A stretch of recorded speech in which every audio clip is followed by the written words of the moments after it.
So hey everyone, you're most welcome to this particular video. This is Ankit Yadav from BHU. So in this lecture, we are going to start our question number 6 of exercise 1.2. So without wasting time, let's start.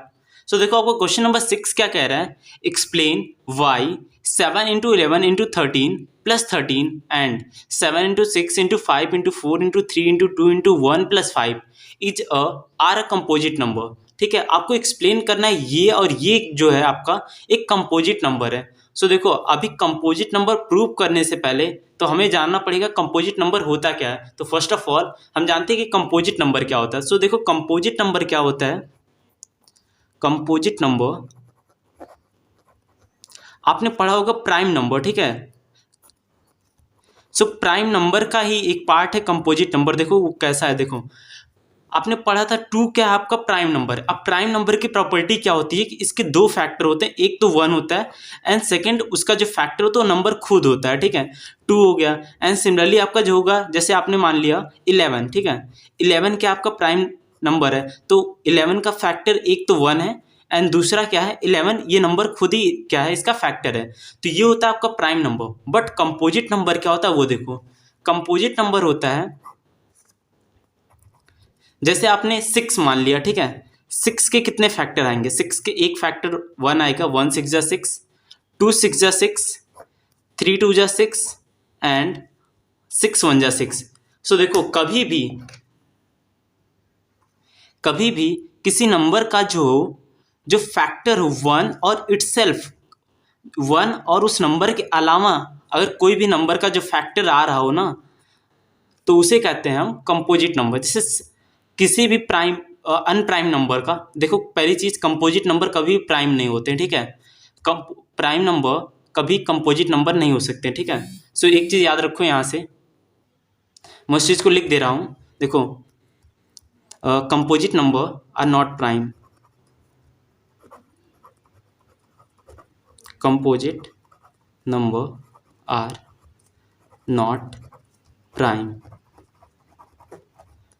ठीक है। तो आपका 6 क्या है composite number. अगर मैं simple language में समझाना चाहूँ तो देखो जिस किसी नंबर का 2 से ज़्यादा फैक्टर हो वो क्या हो जाता है आपका कंपोजिट नंबर। और याद रखना किसी भी नंबर का अगर 2 से ज़्यादा फैक्टर हो रहा है तो वो कभी भी प्राइम नंबर नहीं हो सकता, क्योंकि प्राइम नंबर का 2 ही फैक्टर होते हैं, वो होता है एक 1 होता है और दूसरा वो नंबर खुद होता है, ठीक है। तो कंपोजिट नंबर समझ में आया कि किसी भी नंबर का अगर 2 से ज़्यादा फैक्टर है तो वो क्या हो जाएगा उसका कंपोजिट नंबर।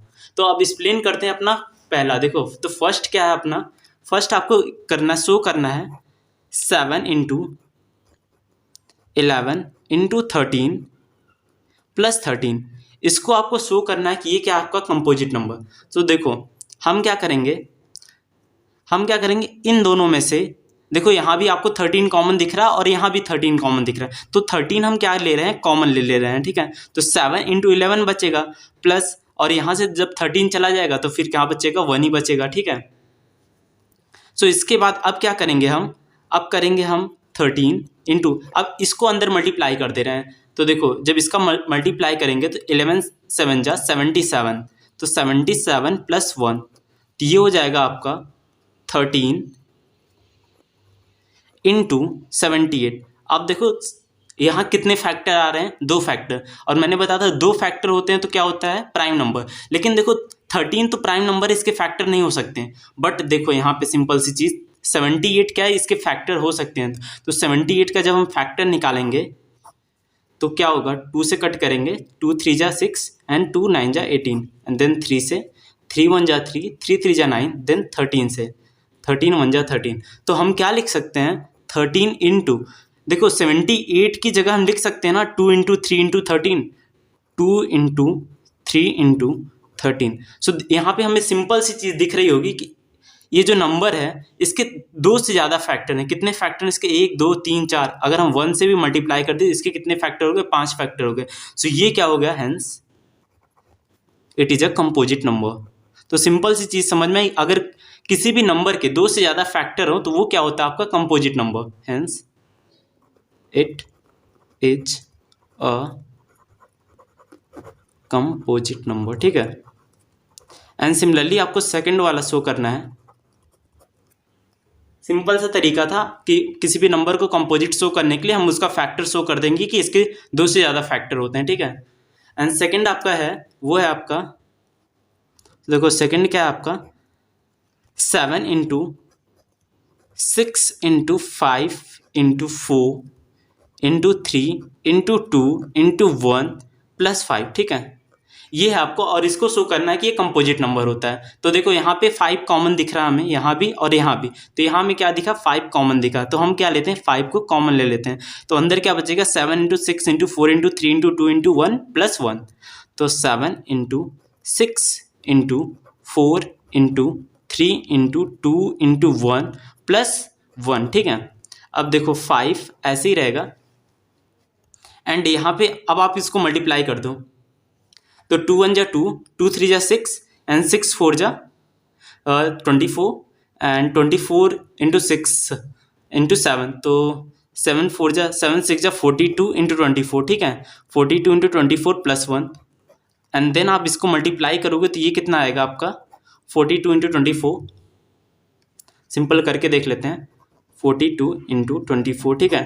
तो 2 4 जा 8 एंड 4 4 जा 4 2 जा 8 4 4 जा 16 प्लस 2 2 जा 4 2 4 जा 8, तो 8 0 10, ठीक है।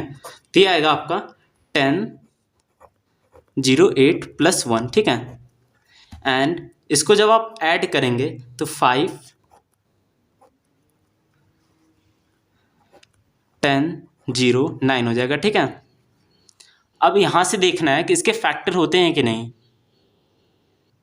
सो देखो यहाँ पे इसको आप इसको मल्टीप्लाई, और सिंपल हम देखो यहाँ 1 से भी मल्टीप्लाई कर सकते हैं, ठीक है। सो यहाँ भी कितने आ गए इसके, देखो कोई फैक्टर नहीं हो रहे हैं, ठीक है। सो इसके भी कितने आ गए, यहाँ भी आपको 3 फैक्टर दिख रहे हैं, और जब भी 2 से ज़्यादा फैक्टर दिखें तो वो क्या हो जाता है आपका कंपोजिट नंबर। हेंस ये भी आपका क्या हो जाएगा composite number. Hence it is a composite number, it is a composite number. तो देखो इस क्वेश्चन में कुछ इंपॉर्टेंट चीज़ें मैं बता दे रहा हूँ। पहले कंपोजिट नंबर क्या होता है। कंपोजिट नंबर कभी भी प्राइम नहीं होता, और कंपोजिट नंबर का जो फैक्टर होता है 2 से ज़्यादा फैक्टर होते हैं, ठीक है।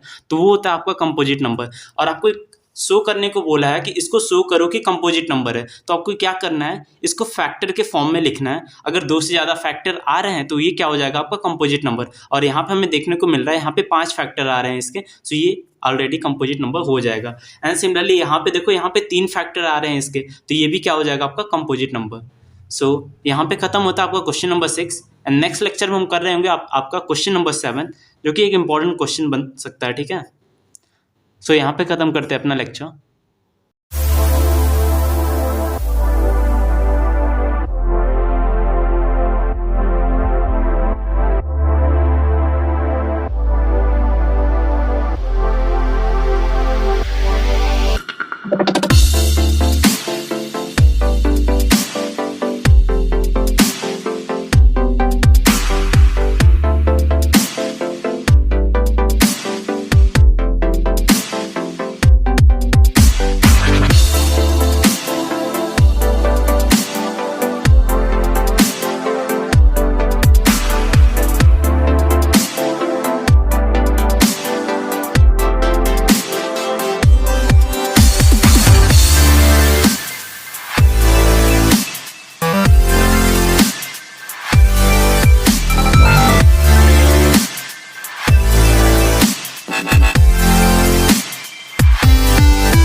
Work.